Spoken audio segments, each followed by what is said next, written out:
Intellectual forum BC political front ఆధ్వర్యంలో నిర్వహిస్తున్నటువంటి కార్యక్రమానికి ముఖ్య అతిథిగా చేసినటువంటి పెద్దలు మాజీ ఎస్ చిరంజీవి గారు, అదేవిధంగా SC ST BC JAC chairman Visharadan Maharaj గారు, అదేవిధంగా బీసీ పొలిటికల్ ఫ్రంట్ చైర్మన్ అన్న బాలగొండ బాలరాజు గౌడ్ గారికి, వేదిక మీద ఉన్నటువంటి బీసీ పొలిటికల్ ఫ్రంట్ నాయకత్వానికి, బీసీ ఇంటలెక్చువల్ ఫోరం నాయకత్వానికి, వచ్చినటువంటి కుల సంఘాల పెద్దలకు, అదేవిధంగా ఎలక్ట్రానిక్ మీడియా, ప్రింట్ మీడియా అందరికీ కూడా పేరు పేరున ఉద్యమ అభినందనలు చేసేస్తూ, ముఖ్యంగా మా సారు ఐఏఎస్ ఆఫీసర్ కాబట్టి చాలా స్పష్టంగా, చాలా నీట్గా ఈ ఓసీ వర్గాలకు చెప్పడం జరిగింది. కానీ మేము ఆ రీతిలో చెప్తే వాళ్ళకి అర్థం కాదు. ఎందుకంటే ఈ ఓసీ సామాజిక వర్గం సంబంధించినటువంటి వాళ్ళు 2009లో ఢిల్లీ కేంద్రంగా ఈ రాష్ట్రంలో ఉన్నటువంటి మొత్తం రిజర్వేషన్లు ఎత్తివేయాలని, ఈ రాష్ట్రంలో దేశంలో ఉన్నటువంటి ఎస్సీ ఎస్టీ బీసీలకు సంబంధించినటువంటి రిజర్వేషన్లను ఎత్తివేయాలి. ఈ రిజర్వేషన్ వర్గాలకు సంబంధించినటువంటి వాళ్ళు కుక్కలతోటి, గాడిదలతోటి, గుర్రాలతోటి పోల్చి ఢిల్లీ పురవీధులలో పెయింట్ వేసి ఊరేగించారు. నేను ఈ సందర్భంగా ఈరోజు ఈ యొక్క రెడ్డి బ్రాహ్మణ, అదేవిధంగా ఈ యొక్క వెల్మ వీళ్ళందరూ కూడా విజ్ఞప్తి చేస్తా ఉన్నా, రిజర్వేషన్ల వల్ల విద్యా ప్రమాణాలు దెబ్బతింటామని చెప్పేసి ఆ రోజు గగ్గోలు పెట్టారు.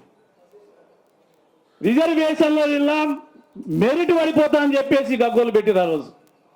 ఇంకొక విషయం దుర్మార్గం ఏంటంటే, రిజర్వేషన్ వర్గాల మధ్య మేము చదువుకుంటే మాకు సిగ్గుచేటుగా ఉందని చెప్పేసి అన్నారు.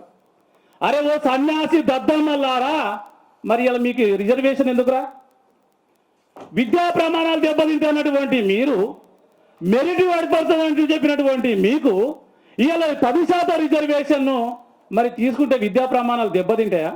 తినాయా? మెరిట్ పడిపోదా?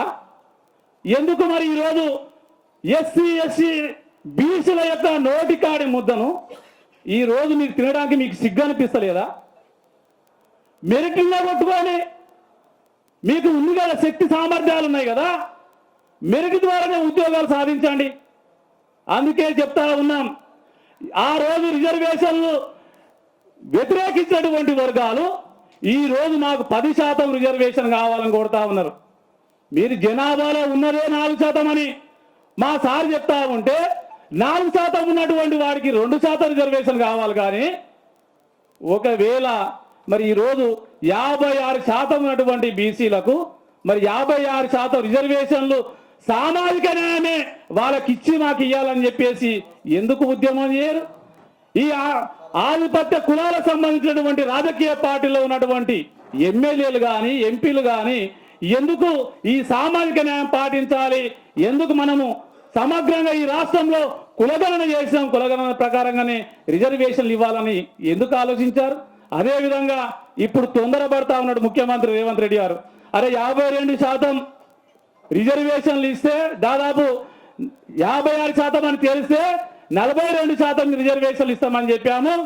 కానీ 42% కాదని ఈ రాష్ట్రంలో 52% బీసీలు గెలిచారు కాబట్టి ఎంపీటీసీ జెడ్పీటీసీ ఎన్నికలను వాయిదా వేసి ఈ రోజు మున్సిపల్ ఎన్నికలు నిర్వహించాలని చెప్పి చూస్తా ఉన్నాడు ఈ ముఖ్యమంత్రి. ఆ రోజు ఏం చెప్పాడు?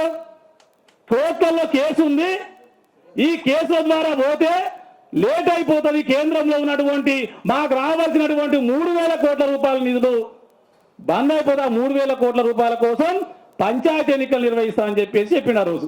మరి ఈరోజు పంచాయతీ ఎన్నికలు అయిపోయినాయి కదా, మరి ఈరోజు మున్సిపల్ ఎన్నికలు పెట్టాలన్నప్పుడు ఈ 42% రిజర్వేషన్ అమలు చేసి కదా నువ్వు పెట్టాలి. ఈ 42% రిజర్వేషన్ల మీద ఈ రోజు ఎందుకు మాట్లాడతలేవు ముఖ్యమంత్రి?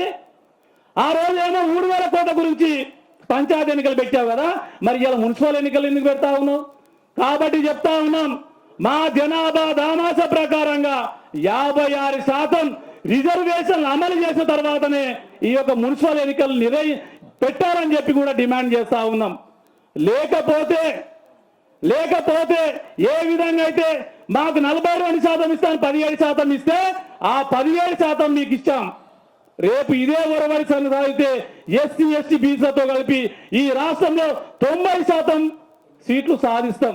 కాబట్టి మేము సామాజిక న్యాయం అడుగుతా ఉన్నాం. కాబట్టి ఆ ఉద్దేశంతో ముందరికెళ్ళాలని చెప్పేసి ఈ రాష్ట్ర ముఖ్యమంత్రి గారికి పదే పదే విజ్ఞప్తి చేస్తా ఉన్నాం. అదే విధంగా మిన్నకున్నటువంటి ఇవ్వాల్సినటువంటి బీజేపీ పార్టీకి, అదే విధంగా పోరాటం చేయాల్సినటువంటి బీఆర్ఎస్ పార్టీ కూడా విజ్ఞప్తి చేస్తా ఉన్నాం. గోడ మీద పిల్లలాగా ఉండి రేపు బీసీ రిజర్వేషన్లు అడ్డుకుంటే ఖబర్దార్ బిడ్డ, మీ అన్ని రాజకీయ పార్టీలకు గోరి కడతామని చెప్పేసి హెచ్చరిస్తూ ఈ యొక్క కార్యక్రమంలో మన అశోక్ కుమార్ గారిని మాట్లాడాల్సిందిగా విజ్ఞప్తి చేస్తా ఉన్నాం. నమస్తే. విలేకరులు వెళ్ళిపోయినారు. వేదిక మీద ఉన్నటువంటి విషాదన్న, చిరంజీవులు సారు, అలాగే అన్నలందరికీ నమస్కారం. బాలరాజన్నకి నమస్కారం.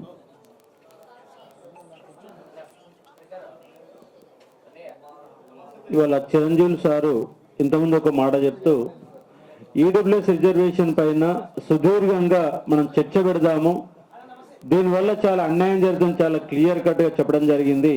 వాళ్ళందరూ సార్కి ప్రత్యేక కృతజ్ఞతలు చెప్తా ఉన్నాను. ఎందుకంటే దీనిపైన చర్చ జరగాల. ఈడబ్ల్యూఎస్ మొదలైనాకనే ఈ బీసీ ఉద్యమం బలంగా జరిగింది.